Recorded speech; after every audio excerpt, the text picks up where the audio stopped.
एक खूबसूरत और जवान लड़की एक भले भाले सीधे लड़के से अरेंज मैरिज कर लेती है, लेकिन शादी के बाद उसका हस्बैंड उसको फिजिकल और इंटीमेट प्लेयर नहीं दे पाता, मतलब उसको खुश नहीं रख पाता। और फिर वो क्या करती है, एक दिन इनकी जिंदगी में आता है एक लड़का जो कि हस्बैंड का कजिन ब्रदर होता है और वो कुछ दिन इनके घर रहने आता है और लड़की उसकी तरफ अट्रैक्ट हो जाती है। अब कुछ देर इनका नैन मटक्का चलता है, लेकिन आखिर में शिकार शिकारी के हाथ आ ही जाता है और इन दोनों में फिजिकल और इंटीमेट रिलेशन बन जाता। लड़की इस रिलेशन से बहुत खुश थी और वो चाहती थी कि वो हमेशा उसी लड़के के साथ रहे, लेकिन फिर उसकी सच्चाई सामने आती है और वो उसको बताता है कि वो तो सिर्फ टाइम पास कर रहा था और वो उसको एक्सेप्ट नहीं कर सकता और जल्दी वो वहां से जाने वाला है। और ऐसा सुनने के बाद लड़की को बहुत ही ज्यादा गिल्टी फील होता है और यही वजह होती है कि वो अपने हस्बैंड को भी ये सच बता देती। अब स्टोरी सुनने में तो ऐसा लगता है कि मस्त राम ने इसे लिखा है, लेकिन असल में ये थ्रिलर मूवी की स्टोरी है जिसमें हमें तापसी पन्नू देखने को मिलती हैं और विक्रांत मैसी का तो पूछो ही मत। बंदा जिस मूवी में आता है अपनी थोड़ी सी एक्टिंग से भी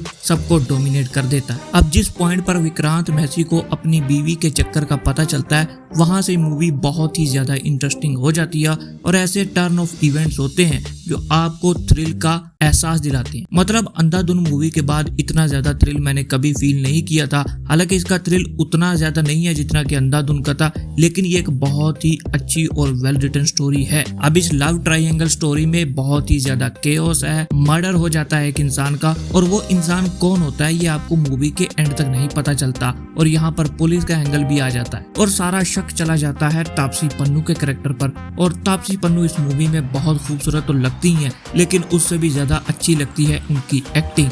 नो डाउट वो एक बहुत ही स्ट्रॉन्ग परफॉर्मर है, लेकिन इस मूवी को उनके कैरेक्टर के गिर्द लिखा गया था और वो पूरा जस्टिस करते हैं अपनी कैरेक्टर के साथ। उनका कैरेक्टर बहुत ही ज्यादा कनिंग लगता है, लेकिन साथ ही साथ वो इनोसेंट होता है, ऐसा भी फीलिंग आता है, लेकिन आपको एंड तक पता नहीं चलेगा कि असली गिल्टी कौन है और इस मूवी का एंड आपके दिमाग को हिला कर रख देगा। विक्रांत मैसी का रोल तापसी पन्नू से बहुत ही कम है इस मूवी में, लेकिन उनका रोल बहुत ही ज्यादा असरअंदाज है। उनकी आंखें और वो उनके जो सीन्स है जो साइकोटिक वाइब्स देते हैं मूवी में, वो देखकर तो मैं उनका फैन और भी ज्यादा हो गया। और इसके अलावा यशवर्धन राणे, हाँ एक दीवाने की दीवानियत वाले यशवर्धन राणे भी इस मूवी में है और उनका कैरेक्टर काफी ज्यादा इम्पोर्टेंट है स्टोरी में और उनकी एक्टिंग भी ठीक ठाक है। ये मूवी थिएटर्स में रिलीज नहीं हुई थी, ये नेटफ्लिक्स की मूवी थी जो डायरेक्ट नेटफ्लिक्स पर रिलीज हुई थी और एक OTT मूवी होने के बाद भी इसने बहुत ज्यादा बज़ क्रिएट किया था और यही वजह है कि इसका पार्ट 2 भी आया हुआ है। तो अगर आपने इस मूवी का पहला पार्ट नहीं देखा